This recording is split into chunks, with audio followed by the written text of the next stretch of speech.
ನನಗೆ ಕಾಣ್ತದೆ ಬದುಕು ಮತ್ತು ಜೀವನ ಒಂದೇ ಅಲ್ಲ, ವ್ಯತ್ಯಾಸ ಇದೆ. ತಮ್ಮ ಪ್ರಕಾರ ಏನು ವ್ಯತ್ಯಾಸ ಇರಬಹುದು? ನಮ್ಮ ಸಂಸ್ಕೃತ ಶಬ್ದದಲ್ಲಿ ಬದುಕು ಅಂದರೆ ಜೀವನ. ಹಾಂ. ಆದರೆ ಬದುಕು ನನ್ನೊಳಗಿನ ಹೋರಾಟ, ಜೀವನ ಹೊರಗಡೆ ನಾವು ಪ್ರದರ್ಶಿಸುವಂಥ ವಸ್ತು ವಿನ್ಯಾಸ ಇದ್ದರೆ ಅದು ಜೀವನ.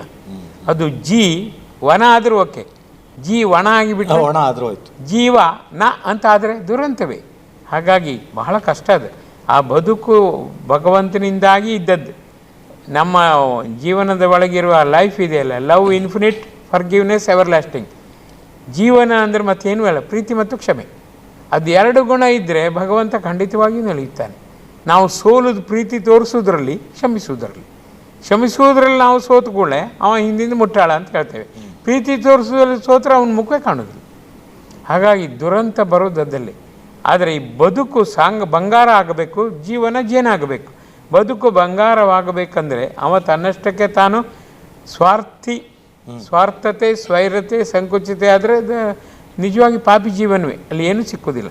ಇತರರಿಗೆ ಸ್ನೇಹ, ಸೌಹಾರ್ದ, ತ್ಯಾಗ, ಸಹಕಾರ ಈ ಮನೋಭಾವದಿಂದ ಎಲ್ಲರೊಳಗೆ ಒಂದಾದರೆ ಮಾತ್ರ ಇದು ಊದಿನ ಬತ್ತಿಯ ಪರಿಮಳ ಊರೆಲ್ಲ ಹೋದಂತೆ ಅವನ ಜೀವನ ಸಾರ್ಥಕವಾಗುತ್ತದೆ.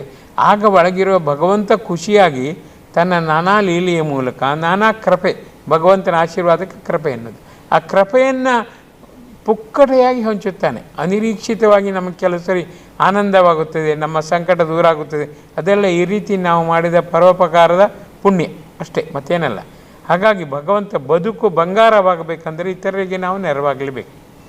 ನಮ್ಮ ಜೀವನ ಜೇನಾಗುವುದಂದರೆ ನಮ್ಮಷ್ಟಕ್ಕೆ ನಾವು ಯಾರ ತೊಂದರೆಗೂ ಹೋಗದೆ ಪ್ರೀತಿ, ತಾಳ್ಮೆ, ಕ್ಷಮೆ, ಕರ್ತವ್ಯತೆ, ನಿಸ್ವಾರ್ಥತೆ, ಸಹಕಾರ ಮನೋಭಾವ ಹೊಂದಿ ಬಾಳುವಿಕೆ, ಸೌಹಾರ್ದತೆ ಇದರಿಂದ ಆರಾಮವಾಗಿದ್ದು ಎಲ್ಲರನ್ನೂ ನಗು, ನಲಿವು, ನಂದದ ಆತ್ಮವಿಶ್ವಾಸ, ನಂಜಿಲ್ಲದ ವರ್ತನೆ, ನಯನ ಮನೋಹರ ವ್ಯಕ್ತಿತ್ವ, ನಂದದ ನಿಷ್ಠೆ ಇದರಲ್ಲಿ ನಾವು ಖಂಡಿತವಾಗಿಯೂ ನಮ್ಮನ್ನೇ ನಾವು ಬೆಳೆಸಿಕೊಂಡು ಇತರರು ಬರುವಂತೆ ಮಾಡೋದು. ಹೂವು ಅರಳಿದಾಗ ದುಂಬಿ ಬರುವಂತೆ ಹೇಗೆ ಕರೀತದೆಯೋ ಜೀವನ ಜೇನಾಗುವುದು ಅಂದರೆ ನಮ್ಮ ವರ್ತನೆಯಿಂದ ನಮ್ಮ ಪರಿವರ್ತನೆ ಆಗಿ ಇತರರಲ್ಲಿ ನಾವು ನಮ್ಮ ಆ ಪ್ರಭಾವವನ್ನು ಬೀರುವುದು. ಆಟೋಮೆಟಿಕ್ಕಾಗಿ ಅದು ಮಾತಾಡಿ ಅಲ್ಲ, ಮೌನದಿಂದ ಕ್ರಾಂತಿಯಾಗುತ್ತದೆ.